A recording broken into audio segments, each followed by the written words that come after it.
92nd Street Y online media is made possible by a generous gift in memory of Christopher Lightfoot Walker, a longtime friend of 92Y's Unterberg Poetry Center and the Paris Review. This program, part of an ongoing collaboration between the Poetry Center and the Review, features a Writers at Work interview with Gary Snyder. It was recorded on October 26, 1992, before a live audience at New York's 92nd Street Y. Thank you for coming. Let's get this. It's okay? Okay. I'm obviously Eliot Weinberger. This is Gary Snyder. I don't want to waste too much time on introductions, but I suppose we should say that I don't want to waste too much time on introductions, but I think we should say that Gary Snyder's latest book is a new and selected poems called No Nature. Interesting title we'll have to get into, and published by Pantheon. So since we're in the Poetry Center, I want to talk to you mainly about your work as a poet, relating all your other interests to that. But before we do it, I think we have to acknowledge that we're 1 week away from what may be an extremely important presidential election. So what's the 40,000-year view of what's happening right now? I've been out giving a few poetry readings and lectures this fall, and I have not neglected the opportunity to say to audiences all over the country, mostly college students, that it's just possible that American society is beginning to wake up from about 14 years of sleepwalking. And I have been urging them, if they haven't already, to get out there and register to vote. I think that we can all see that there are times when it seems perhaps more critical than other times to exercise that option. And regardless of what one's hesitations about electoral politics or notions about the relevance of a single vote or philosophical questions about is it right to vote for a lesser evil? It can always be said that a lesser evil is not as bad as a greater evil.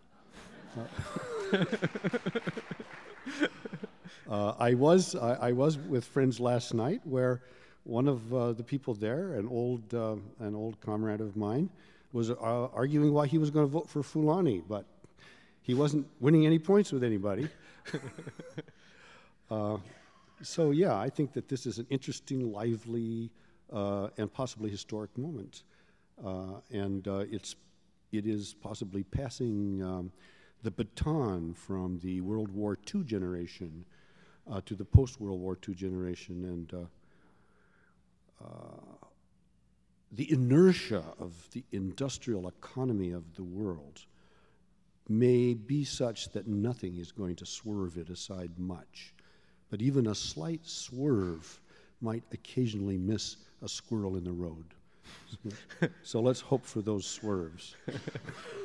When Jerry Brown was running earlier in the year, people were kidding you that if he was elected, you'd be named Secretary of the Interior. The thing that interests me about this is that you are the only poet in America for whom there is any scenario, no matter how far-fetched, of actually entering into real political power. Is this something you think poets ought to do? Would you do it? I've never actually thought seriously of that question. Probably not, although I am foolish enough to think that if I did do it, I'd probably do it fairly well. Because I am one-sided, but you don't want to be victimized by your lesser talents. But it is true that America is... One of my lesser talents is I'm a good administrator.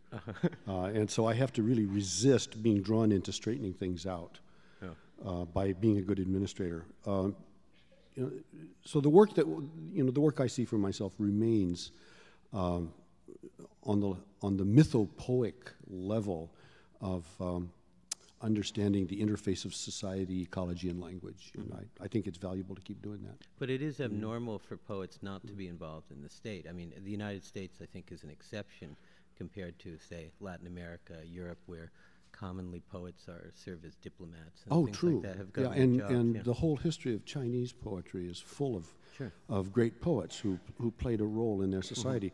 And indeed, I do too. I'm on committees in my county. I mean, I have never, I've always, taken on the roles that were evident for me to take in local politics, and I believe deeply in local politics. But I don't think that as a writer, I could move on to a state or national scale of politics and remain a writer. And so my choice is to remain a writer. Okay, well let's get on to the writing, and go back 40 years or so. One of the amazing things about your work is that you seem to have burst on the scene fully formed with Riprap and Myths and Texts, which were published in '59 and '60, but written earlier in the '50s when you're in your 20s. The poems in both books are unmistakably Snyder poems, and apparently, unlike the rest of us, you're not embarrassed by the work of your youth because you picked 18 of the 23 poems in Riprap for the selected poems. I was wondering if you could talk a little about the conjunction of forces that lead up to those books in the 50s, starting first with the poets you're reading at the time. And who's important to you then? The poems in Riprap actually are not the poems of my youth. Are not? Not the poems of my youth. Those are the poems that I've kept because those were the ones that I felt were the beginning of my life as a poet. But they're the poems from your 20s, right? Yeah, but I started writing poems when I was 15. You got over youth very quickly. I wrote, 10 years of poetry. Before that, phase one, romantic teenage poetry about girls and mountains. You're still writing that. I realized I shouldn't have said that as soon as the words were out of my mouth. I would like to think that they are not romantic poems about girls. They're classical poems about girls in poetry. And then phase two, college, poems like Yeats and Eliot, poems like Stevens, a whole 5 years of doing finger exercises in the modes of the various mid-20th century masters. All of that I scrapped. Only a few traces of that even survive. I threw most of them in a burning barrel when I was about 25. So when I wrote the first poems in Riprap, I said to myself, and that's actually after I had given up poetry. I went to work in the mountains in the summer of '55 for the U.S. Park Service as a trail crew worker, and had already started doing classical Chinese study. And I renounced poetry, actually. I burned my old poems and I renounced poetry.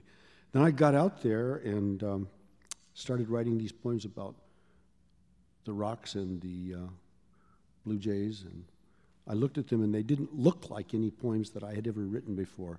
So I said, these must be my own poems. And so I date myself I date my work as a poet from the poems in Riprap, certainly. But what got you back to poetry then was just the landscape? Or That it happened. What got me back to poetry was that I found myself writing poems that I hadn't even intended to write. And what poets are important to you then? I mean, Pound, Rex Ross. Who are the masters at this point? The first poet that ever touched me really deeply was D.H. Lawrence as a poet when I was 15. I had read Lady Chatterley's Lover, and I thought that was a nifty book. So I went to the library to see what else he had written, and there was something called Birds, Beasts, and Flowers. I checked that out and was disappointed to find that it wasn't a sexy novel, but read the poems anyway. And it deeply shaped me for that moment in my life. Later, Yeats, Eliot, Pound, and Williams, without doubt, each in their own way. And then about the same time, when I was 22 or 23, I began working with Chinese and found myself being shaped by what I was learning from Chinese poetry, both in translation and in working in the original language. Now, what are you finding in Chinese poems at that time? The secular quality, the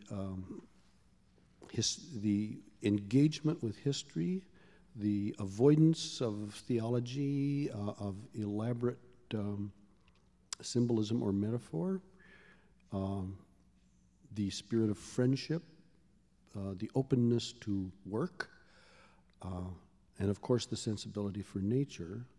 But for me, it was a really useful balancing force to Sir Philip Sidney, to the Fairy Queen, to Renaissance literature, to Dante, the Occidental tradition, which is symbolic and theological and mythological, and the Chinese is paradoxically more, shall we say, modern in that it is secular and it's focused on history or nature. And that gave me a push of its own sort. And were you getting the sort of ideogrammic method from Pound or from the Chinese poetry directly? From the Chinese poets directly. Discrete images. I never could make head or sense of that essay by Pound. It didn't. I already knew enough about Chinese characters to realize that in some ways he was off. And so I never paid much attention to that. What I paid attention to in Pound was 3 or 4 dozen remarkable lines in the cantos. There are 3 or 4 dozen lines in the cantos that are stunning, that are unlike anything else in English poetry, which touched me deeply and which I am still indebted to. As Pound as a landscape poet? No, Probably? as an ear. As an ear. Yeah. As a way of moving the line. Since we're on Chinese poetry, I wanted to ask you about the Han-Shan translations. Cold Mountain. I mean, it's interesting because Chinese poetry is so canonical and Han-Shan is not in the canon. I think at the time there were people who thought you'd made him up, and I was wondering, how you discovered Han-Shan. Well, he's only non-canonical for Europeans and Americans. The Chinese and the Japanese are very fond of Han-Shan, and he's widely known in the Far East as a somewhat eccentric poet, and as possibly the only Buddhist poet that serious contemporary Far Eastern literateurs would take seriously. They don't like the rest of Buddhist poetry, and for good reason for the most part. But to give you an example, in 1983, I was with a party of American writers, Toni Morrison, Allen Ginsberg, Harrison Salisbury, Francine Duplessis, Gray, and so forth. And we were introduced to members of the Politburo at one point, upstairs in some huge building. And the woman who was our instantaneous interpreter introduced me. I'm embarrassed to say I don't remember who this impressive Chinese person was that was a Politburo member, but she introduced me to him and to other people as he is the one who translated Han-Shan. They instantly started loosening up, smiling, and quoting lines of Han-Shan in Chinese to me. Really? Oh, yeah. I mean, he's well known. So, whose canon are we talking about? No, but you haven't continued to translate. I mean, was this something you felt you should do at that moment, but there was too much other work to do, or? There's a line somewhere, is it Williams, who says, you do the translations, I can sing. And for rightly or wrongly, I took that somehow when I ran onto it as kind of an instruction to myself, not to be drawn too much into doing translation. I love doing Chinese translation, and I've done more. I've done quite a bit more, actually, that I haven't published, including the longest poem, the longest shi in Chinese, the Changhan Ge, the long bitter song of Bai Jui. So I'm not just translating those little tiny things. And I'm working right now on finishing up the Bipa Xing, the other long Bai Jui poem about the woman who plays the lute. And I've done a lot of Tang poems that just haven't been published anywhere to speak of. So there's a book that should be coming. Yeah, just a small, but it's not a whole lot of poems, about 35 or 40. Maybe someday I'll get to doing more Chinese translation.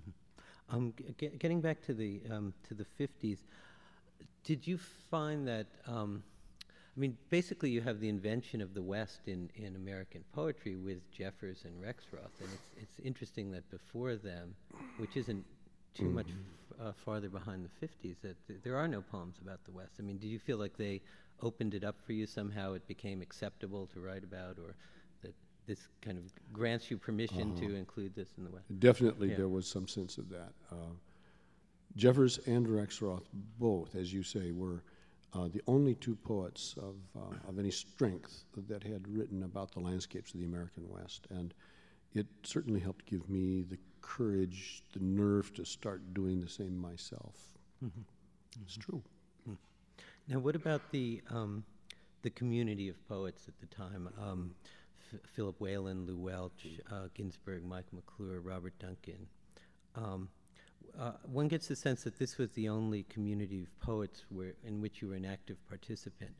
And since that time, you've been involved in other things. You don't get a sense of your involvement in that same kind of tight community of poets. I mean, is this, first of all, how important is a community of poets, do you think, to you or to any poet? And then what's happened since? I mean,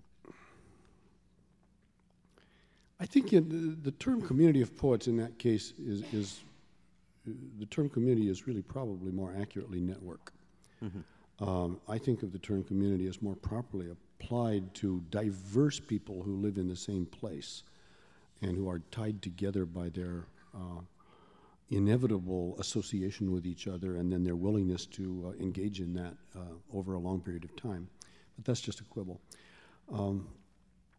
When you're in your 20s, in particular, and you're a working, especially a working dissenting intellectual and artist, you need nourishment. There's no question of it.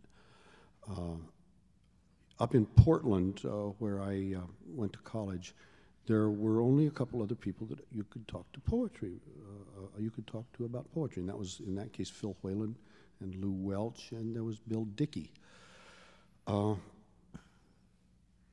We started hearing little echoes of things in California, and ended up there, all of us, for the comradeship, for the exchange of ideas. And that was before the Beat generation broke onto the scene. That was Jack Spicer, Robin Blazer, Robert Duncan, Madeline Gleason, that whole wonderful circle of the San Francisco Renaissance people, and such brilliant minds, and such dedication to the art, and such unashamed politics. They were, most of them, conscientious objectors in World War II, Bill Everson another, and had rejected Stalinism early on, and with Kenneth Rexroth had basically formulated a anti-statist, neo-anarchist political philosophy, anarcho-pacifism, which at that time in American history made great sense.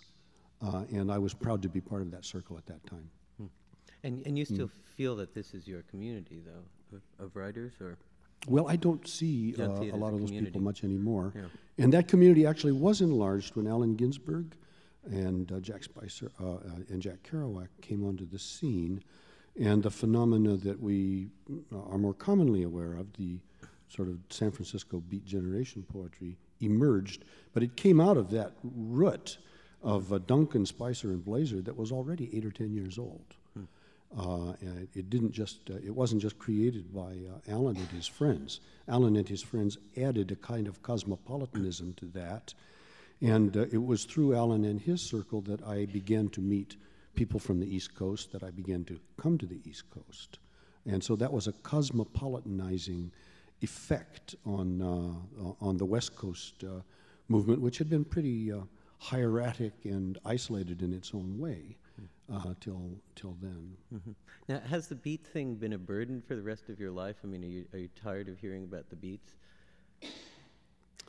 I was for a while, but nobody has been beating me on the head with it lately, so. I mean, I'm surprised that very young people now are so fascinated by the Beats compared to the hippie movement. I mean, as an old hippie, I think we're much more interesting, you know. So I was wondering, what do you think they see in the Beats? Gee, I don't know if I should say this to you. I'm not sure. But when I look at the differences, one of the differences I think that emerges is that the political stance of the Beats was more clear. Mm-hmm. They were more clearly and more openly political. And in terms of the Cold War, it was a kind of pox on both your houses position It was clearly against the totalitarianism of the Soviet Union and China, and at the same time, it would have no truck with corporate capitalism. I don't. Today, you might say, okay, what else is new? You have any solutions to suggest? And I understand that, of course. But at that time, just the quality of that dissent alone was enough to push things in a slightly new direction, and it was certainly, it engaged with the poetry. Well, what it led to in the poetry was a populist spirit, a willingness to reach out for an audience, and an engagement with the public of the United States, with this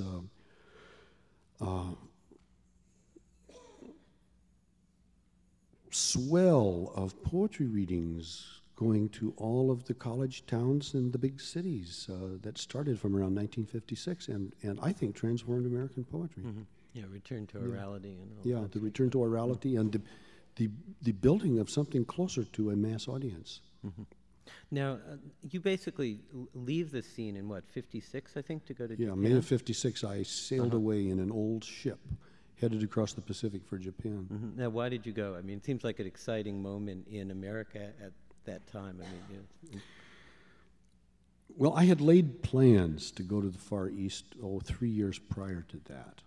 Had started my plans for going to the Far East, and had had several setbacks. The State Department denied me a passport for some of my political connections when I was 18.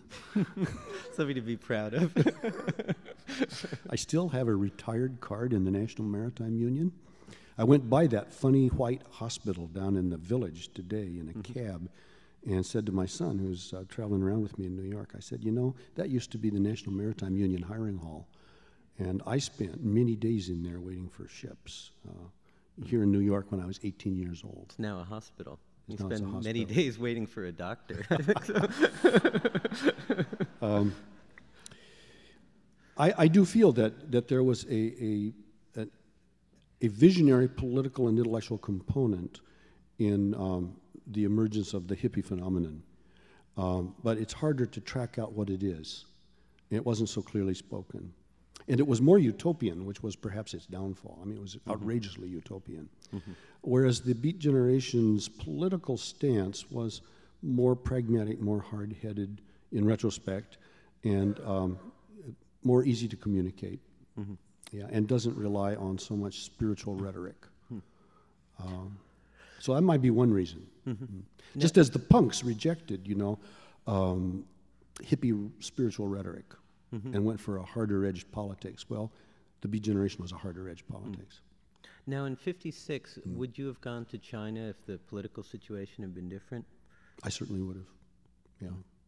Which would have completely changed your life, right, in terms of what happened since, I'm sure it would have changed my life, although I don't know how much, Yeah. because my focus in going to the Far East was for the study of Buddhism, and not to find out if socialism would work. You know. And I couldn't have found, the only Buddhists I would have found in China would have been in hiding at that time, and they would have been, covered with bruises probably, as it turns out. So it wouldn't have been a good move. Right. Because I get the sense that you're much more attracted to Chinese poetry than Japanese poetry. I am. That's true. That is karmic empathy that is inexplicable. I love Japanese literature and Japanese poetry too, but I feel a real resonance with Chinese poetry, especially Su Shi, for example. Now, you stay in Japan for, 10 years, I think?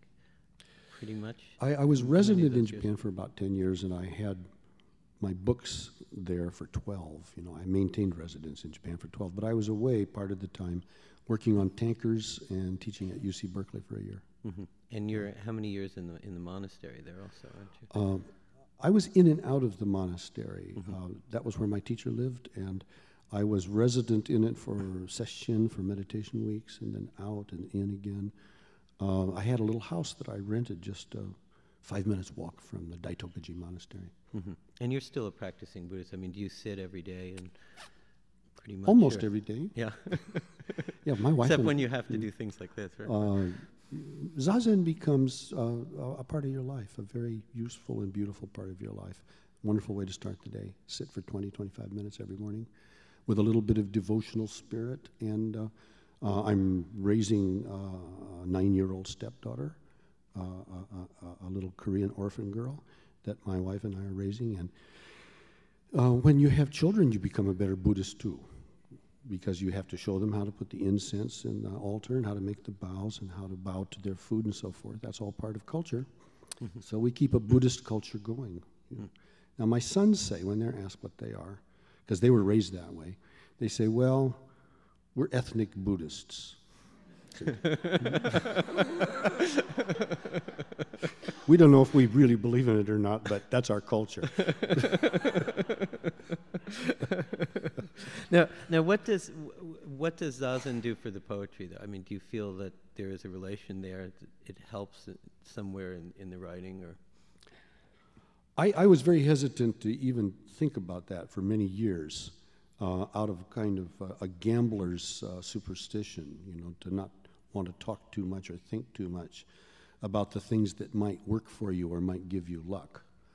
I'm not so superstitious anymore, and without, you know, in any way sounding mystifying, to demystify something like Zazen, Buddhist meditation, it can be said that it's a perfectly simple, ordinary activity to be silent, to pay attention to your own consciousness and your breath, and temporarily stop listening or looking at things that are coming in from the outside, or to let them just pass through you as it happens. In doing so, there's no question you become, spending time with your own consciousness is instructive. You learn a lot. You don't have to go to a shrink. You can just watch what goes on in your own mind. And some of the beneficial effect of it that you get bored with some of your own tapes and quit playing them to yourself. Mm-hmm. You also realize, I think anyone who does this comes to realize, that we have a very powerful visual imagination, and that it's very easy to go totally into visual realms where you're walking around in the landscape, or any number of things can be happening with great vividness. And that teaches me something about the nature of thought. And it has led me to the conclusion, in spite of some linguists and in spite of language poetry theory and in spite of some literary theorists of the French ilk, that language is not where we start thinking, that we think without language, and that it comes into language at a certain point. But we have fundamental thought processes that are pre-linguistic. And my poetry, a lot of it reaches all the way back to that. But I think that you believe that I mean, you've written that language is wild, that language is essentially part of nature. It's interesting in your essays and in some of the poems, you track down words as though you're hunting in that sense, you know, as a hunter and gatherer. And but do you consider language as part of nature more than part of culture, or? Well, to put it quite simply, I think language is to a great extent biological, and this is not a radical point of view. This is, in fact, in many ways an angle of thought on language that has come back into serious consideration in the world of scientific linguistics right now. So, if it's biological, if it's part of our biological nature to be able to learn language, to master complex syntax effortlessly by the age of 4, which is, you know, already, so that makes it biological, really.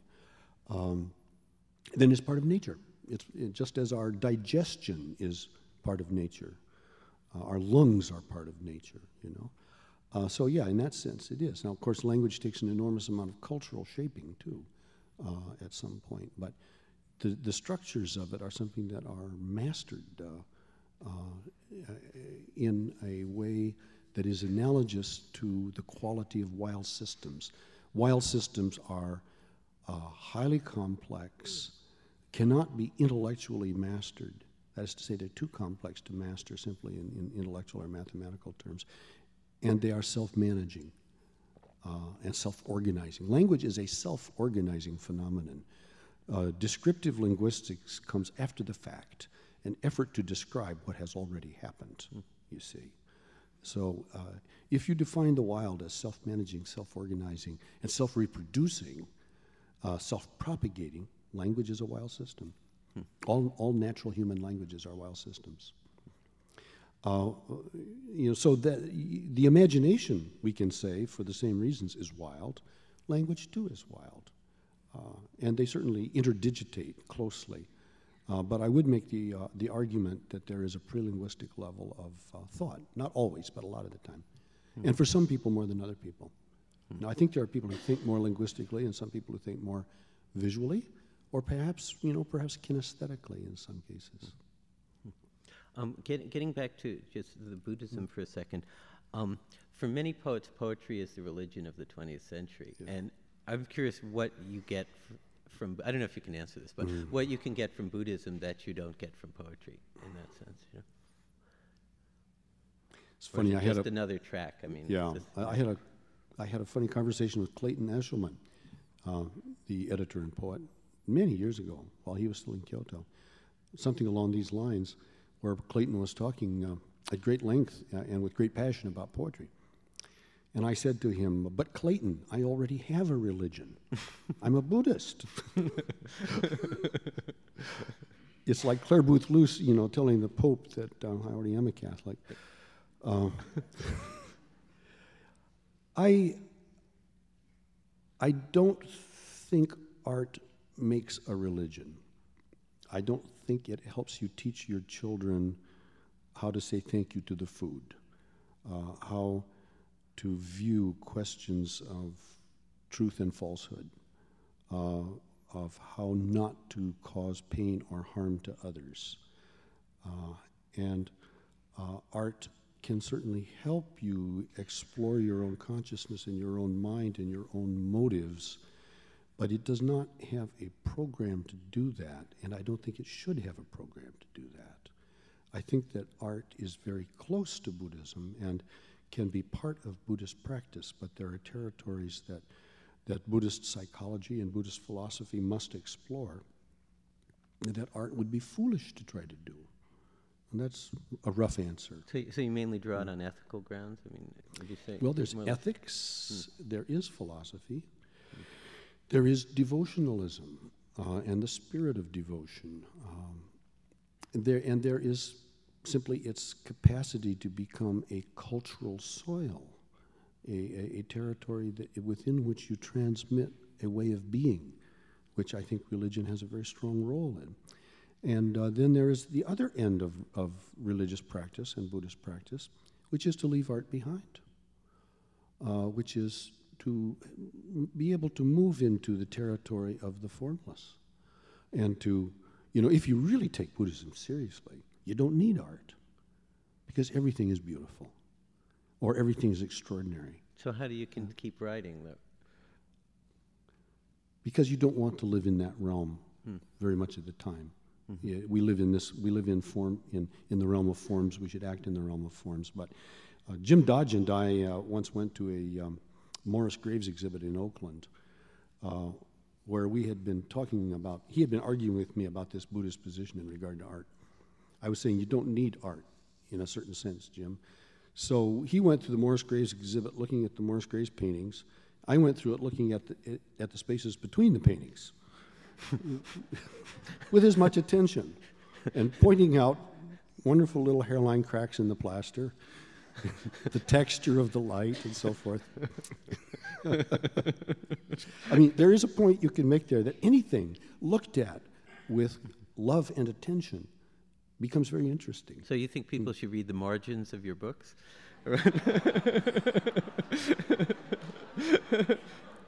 Between the lines. No, this is an oral art. Right. They should listen to the unsaid words that resonate around the edge of the poem. Well, Chinese poetry is full of empty words. I mean, deliberate empty words for the sort of air to circulate through. I think so. It's definitely that. Okay, so in the mid '60s, you moved back to the Sierra Nevadas then. 1970. 1970. 1970, okay. yeah. And you've been there ever since. And I think from that moment on, you're talking much more and more about a poetry rooted in place, right? And when you really finally settle down, I think, certainly a number of the poems written since 1970 that reflect that the position of being in a place and having a place there, a spot in the world to which I always return. A lot of poems, however, do come out of my hunting and gathering trips to other territories. And the idea of being a person of place never excludes the possibility of travel. To the contrary, it just reminds us, and this is true of everybody else in the world, except Canadians, Australians, and Americans. They know where they come from. They have a place they go back to. They have no difficulty answering the question, where are you from? Americans can't answer that question. They say, well, do you mean where I was born, or where I went to high school, or where my parents live now, or where I went to college, or where my job is, or where I'm going to move next year? You know, for most Americans, it's a very hard question to answer. That's only an American dilemma. So having a place means that you know what a place means. If somebody asks you, what folk songs do you sing where you come from, you have a song you can sing to them. Like in Japan, say, where you're always being asked to sing a song from your native place. Mm-hmm. Yeah, ours is I Love New York in June, you know. But now, do you think that's primary? I mean, that sense of place is primary for the poetry, or? Not in any simple or literal way. Mm-hmm. I think that more properly, I would say it's a sense of what grounding means. But place has an infinite scale of expansion or contraction. In fact, you know, if somebody asks me now, well, what do you consider to be your place? My larger scale answer is, my place on earth is where I know most of the birds and the trees, and where I know what the climate will be right now, roughly, what should be going on there at that spot on earth right now, and where I have spent enough time to know it intimately and personally. So that place for me goes from about Big Sur on the California coast, all the way up the Pacific coast, through British Columbia, through Southeast Alaska, out through Southeast Alaska, out onto the Aleutian chain, and then comes down into Hokkaido and the Japanese islands, goes down through Taiwan, cuts across South China, and then hops over to Australia, and includes most of the Pacific Islands. Now that's the territory I have moved and lived in, and that I sort of know. You know, so that's my place.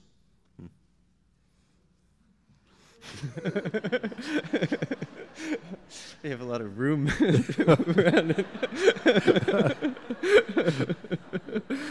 Considering the apartments that most of us live in.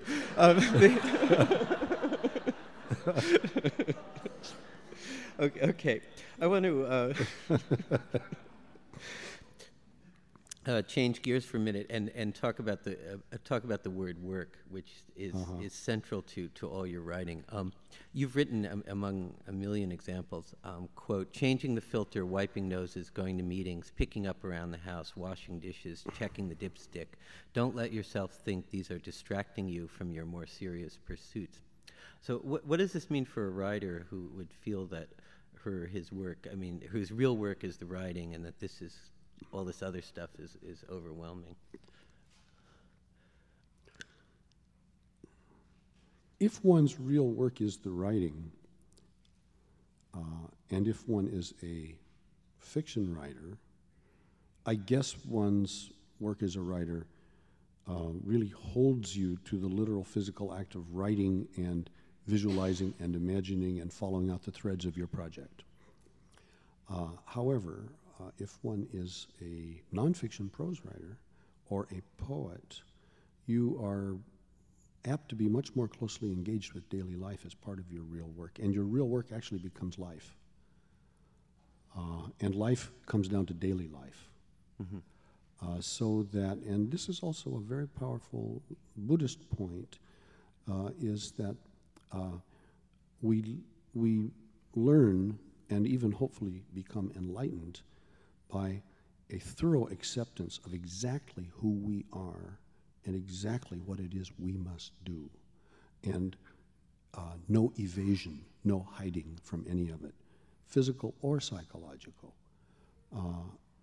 And so finding, the ceremonial, the almost sacramental quality of the moves of daily life is taught in Buddhism, and that's what the Japanese tea ceremony is all about. The Japanese tea ceremony is a model of sacramental tea drinking. Tea drinking is taken as a metaphor for the kitchen and for the dining room. You learn how to drink tea. If you learn how to drink tea properly, you know how to take care of the kitchen and the dining room every day. If you learn how to take care of the kitchen and the dining room, you've learned about the household. If you know about the household, you know about the planet. Ecology means house, oikos, Oikos also gives us economics. Oikos nomos means managing the household. So that's one way of looking at it. Now, I understand that there are other lines and other directions that poets take, and I honor them. I certainly don't believe there's only one kind of poetry. Well, I have a line from Auden here, which is that the goal of everyone is to live without working. And basically what he's saying is that the work is something the other people impose on us. I would agree with Auden. The goal of living is not to consider work work. Okay. But is to consider it your life and your play. Mm-hmm. That's another way of looking at it. Okay. Okay. Let me just flip through here. You must have had another rejoinder when I was going to when I was going to stumble on that one.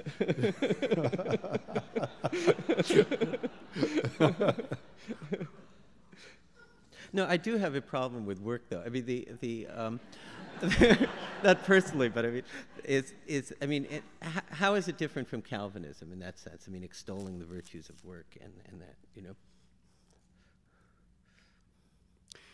Well, work per se does not bring about salvation, nor is it automatically virtuous.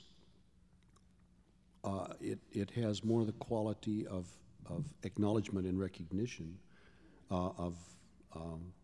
and making necessity charming. And it's not always charming. And nothing that I've said should lead us to think that an oppressed worker should then swallow and accept the conditions of his or her life without fighting back. It's none of that, really.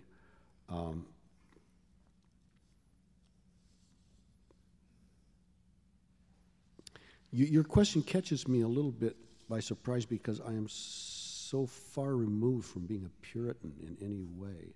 Mm-hmm. And so is Buddhism, incidentally. And there is a very funny quality in Buddhism, which is enjoying and acknowledging badness. And so you can be bad and still be a good Buddhist.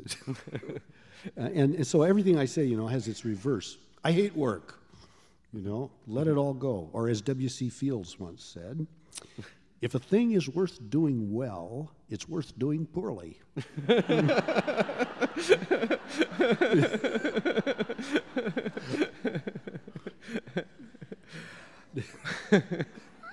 Okay. I'm trying to see what the natural segue here is, but I guess I'll just change the subject. Okay. Now you're one of the few poets whose work is accessible to a non-poetry reading public. And yet somewhere you say, you're talking about Robert Duncan, that's the poetry that you never fully comprehend that most engages you. And I was wondering, are you conscious of striking out obscurities, thinking of the general reader, consciously attempting to make the poetry accessible in that sense? Semi-consciously. I've written a number of different sorts of poems, and there's a percentage, I don't know what it is, of my poetry, maybe 25%, maybe 40%, that is accessible. I think partly that has been a function of my regard for the audience, my desire to have some poems that I knew and know that I could share with people I lived and worked with. Certainly a number of the work poems and poems of travel and poems of place, tanker poems, carpentry poems, are poems that I could and did share with fellow workers on the job. And I've always enjoyed that enormously.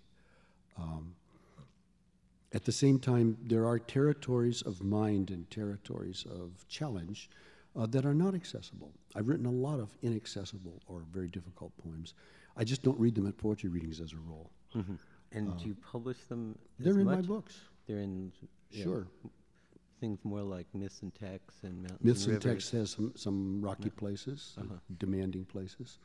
And the project I'm working on now, Mountains and Rivers Without End, has a lot of a difficulty in it, I suspect, for a lot of people. Now that's a series that starts in the 60s, and then we don't hear anything about it for a long time. And then recently there have been more Mountains and Rivers poems. Is that, were you not working on those? Were you working and not publishing them? Or?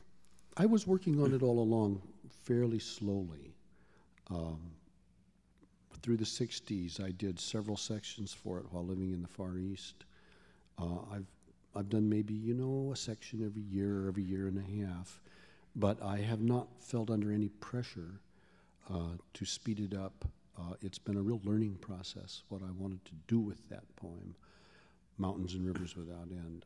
I've gone back to the Freer Gallery in Washington, D.C. 3 times over the last 20 years to look at the 35 feet long scroll from the Yuan dynasty, which is called Mountains and Rivers Without End. That gave me kind of the push to do this. I've been publishing bits and pieces of it more recently, as you may have noticed, and I figure in another 3 or 4 years I'll finish it now. Now, is it still open-ended? I know that in interviews in the 60s it's got a fixed length, but I mean, do you still have that, or is it a kind of an ongoing thing, or you haven't? Oh, it's going to. It will have, as they say, closure. Yeah, and I've never had any idea that it's never been part of my thought that the title "Without End" was to be taken as as some sort of endless poem. Now, I love to finish things. That's part of my Calvinism. I like to finish things. Zen.com. And yeah, I'm going to actually wind that up. And there's certain poems, I mean, you know that certain poems after they're written fit in the series, or does it come beforehand? Or I have a pretty clear sense where all of the parts of this fit, but there still is a certain amount of play in it. And gaps make themselves apparent as you get closer to it. I see places that need like a little bit of mortar in there or something. I wanted to ask you about another work in progress. In the 70s, you were publishing chapters from an ecological history of China. Is that an ongoing thing, or that abandoned? Or I started an environmental history of China. Can you imagine it? Really? I didn't have a job at a university. I lived 100 miles from the nearest. I lived 200 miles from the nearest East Asian library, the one at Berkeley. I didn't even have a library card at Berkeley, and nobody was going to give me tenure to do this. And in fact, nobody was even going to pay me to do it. And I worked for 6 or 7 years on an environmental history of China, just because David Brower said, "Gary, why don't you write an environmental history of China?" I said, "Okay, Dave, I'll work on that." I published 3 or 4 parts of it in Coevolution Quarterly in the 70s. And then one day I suddenly realized, I've spent 6 years on this darn thing. It's doing nothing but taking up my time. And I'm in over my head. I can't possibly do this, being who I am and where I am. Why am I even trying to do this? So I put it aside. You decided you weren't Joseph Needham. In other words, it's like this was. I'm looking for a way to do some kind of a John McPhee number on it, where I just suddenly dash out the rest of it and make it all look really great and just slide it off to a publisher. Not that that's what he really does, but I wish there was a way that I could write prose faster, like some of those guys do. We're going to have to open up to questions, I think, in about a minute. Let me just ask you about the future, all right, since that'll be my last question. In the 60s, you basically believe in a kind of Bucky Fuller technological utopia of automation plus new spirituality giving us... me? Yeah, vast leisure society, no? No, not at all? No. I was never a techno-utopian. I okay. never was. No, I belong to the other camp. Which was? Radical ecologists, wild systems. Even then? Yeah. Yeah, even then. Yeah. Oh, yeah. I mean, I'm not anti-technology, but I have a good share of skepticism about it. And I think that there are measures by which you can judge whether a technology is worthy or not worthy. And in any case, the social questions about how technology is used, the social and political questions, are enormous. So I'm not. Disclaimer: I have never been a techno-utopian, and I have never thought. I've never believed in the New Age. I always said it's the same old age.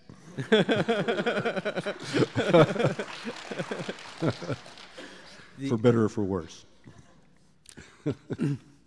But what do you have any? I mean, do you have any coherent vision of the future now, or do you have some kind of working model of where you see it? Well, I have an incoherent vision of the future.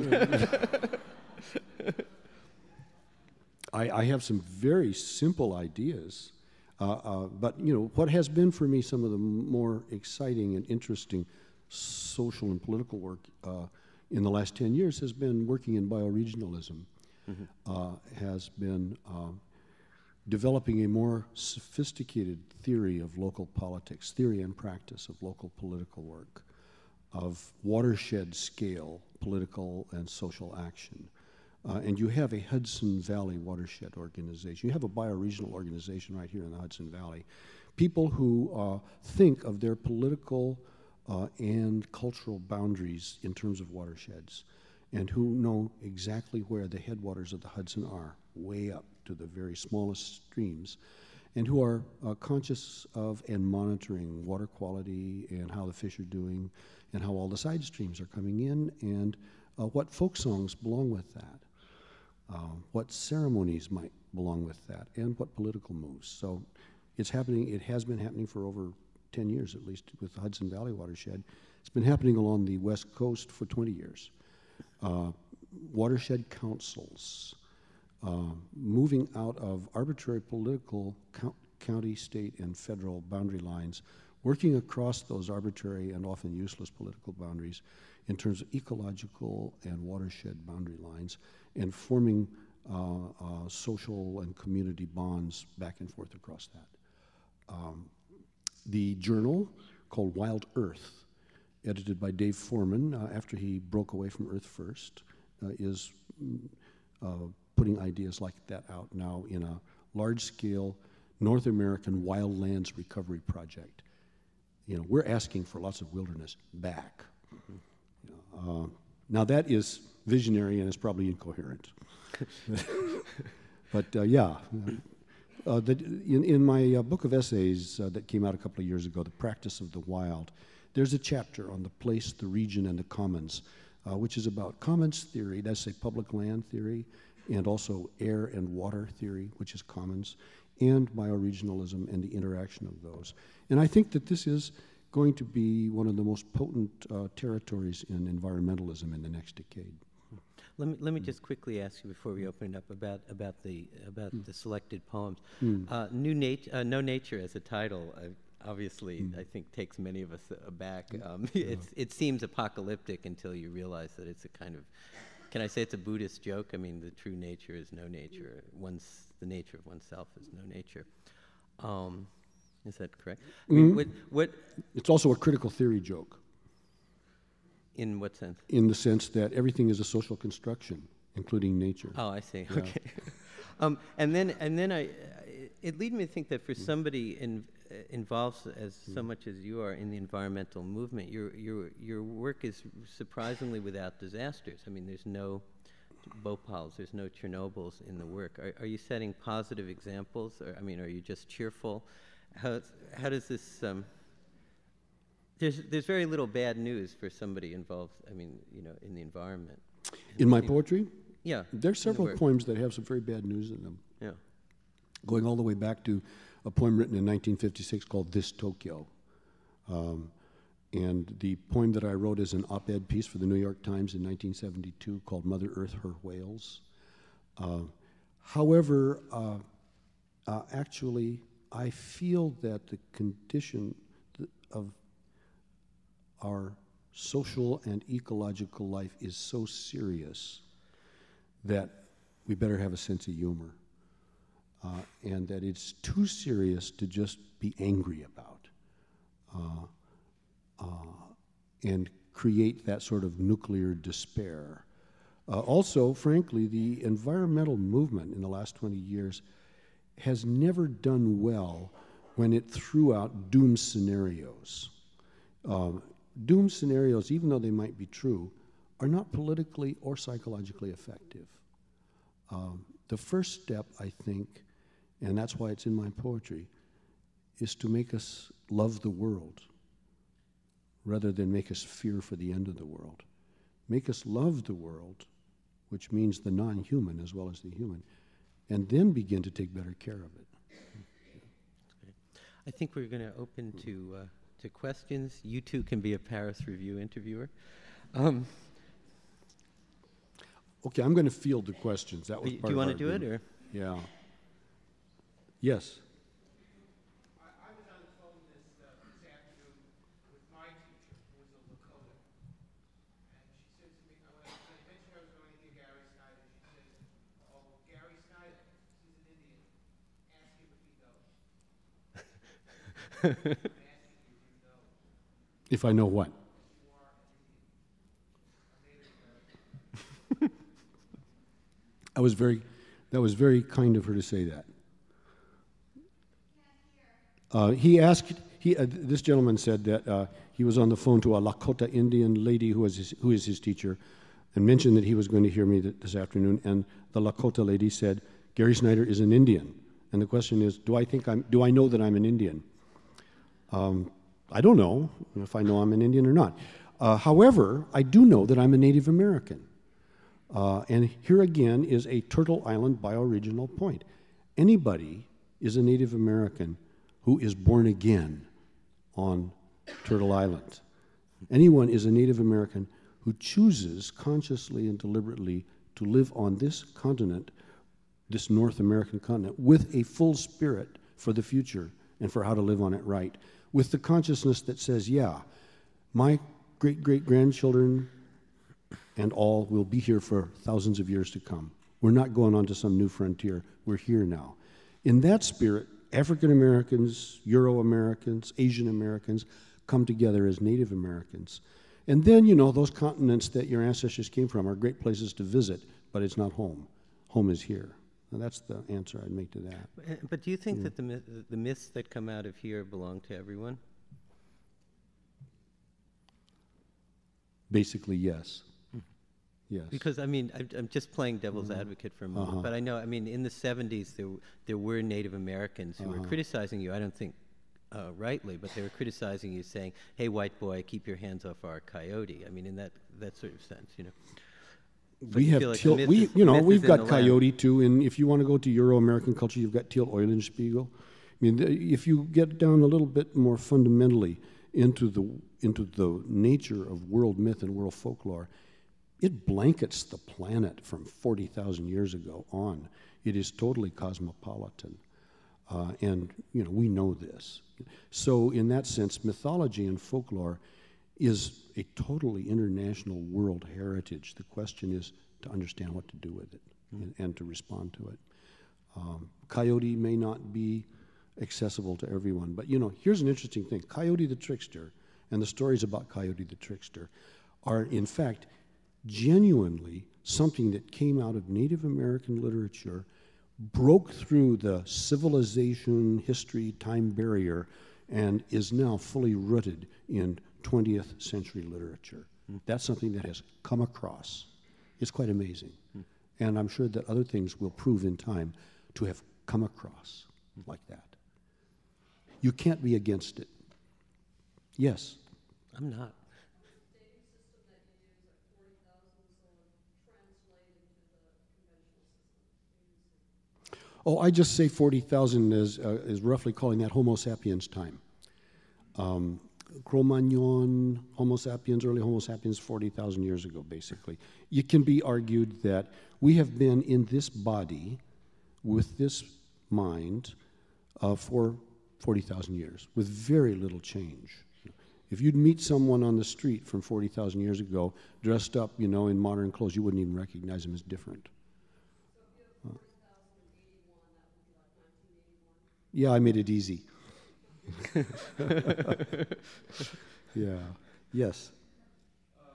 What happened at the Republican convention, the stuff that's going on in Oregon, what happened in LA, there's a lot of things that are splitting the country apart in various ways. Does this scare you? What do you think about it? Well, I think along with everyone else, I have very troubled moments about the future of the United States and our society.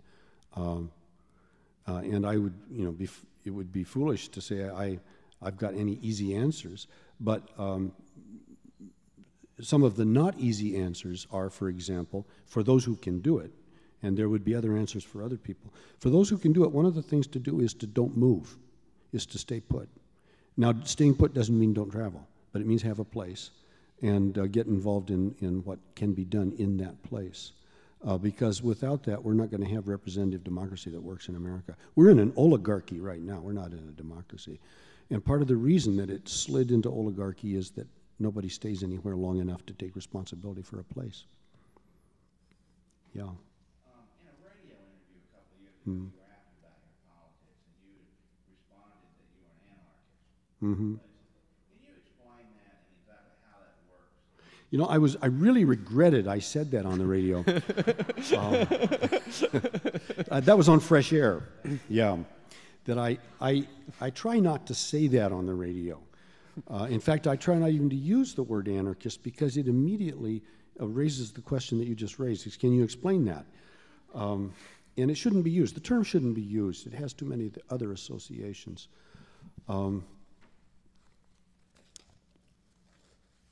Non-statist, natural society as against constitutionally, legalistically organized society, as alternative models to look at, not to be taken totally literally, but to be taken poetically as a direction toward the formation of better and more viable communities.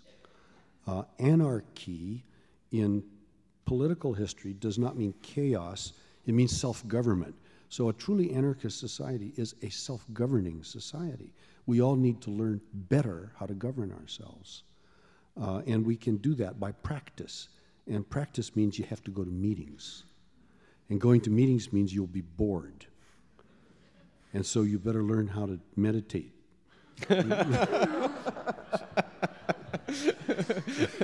The Tao of bureaucracy. That's right, the Tao of bureaucracy. See, anybody who meditates knows how to handle boredom, so then you can go to meetings. That's how I got into politics. Yes. You had to submit to very rigorous discipline in religious practice and learning languages and studying poetry. Do you find your students now willing to submit to that degree of discipline, or is that irrelevant? You know, I never felt like I was submitting to discipline. The truth is, since I was about 16 or 17, I've never done anything I didn't want to do. You know, it was always a choice. I mean, when I was studying Chinese, this was what I wanted to do. I could have left at any time. Nobody was paying me to do it, and I didn't have any parents insisting that I do it. So I don't know how to answer that. I've always operated from my own free choice. However, I certainly would, you know, say that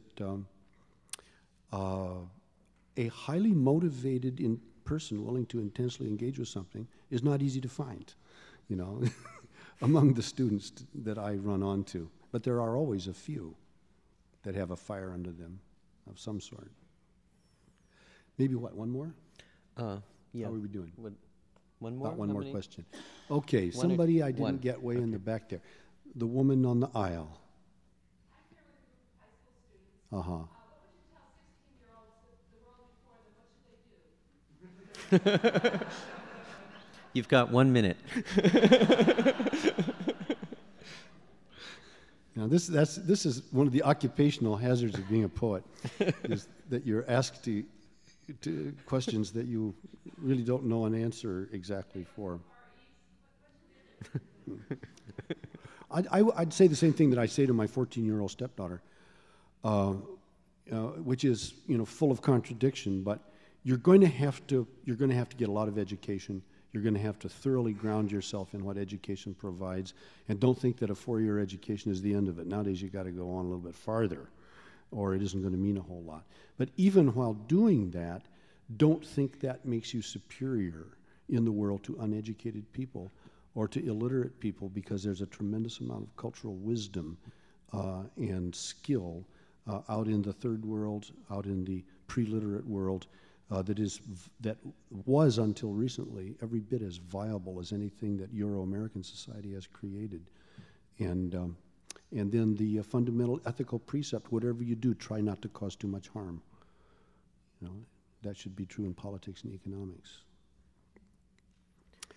Okay, I think we should give Gary Snyder a break. The reading is at 8:30, so you have to catch your breath. Thank you all for coming. I assume you'll be back at 8:30. Thank you. Thanks for listening. 92nd Street Y Unterberg Poetry Center webcasts and access to our archive are made possible by a generous gift in memory of Christopher Lightfoot Walker, longtime friend of the Poetry Center and the Paris Review. For more information on 92nd Street Y and the Paris Review, please visit us on the web. This program is copyright 1992 by 92nd Street Y and the Paris Review.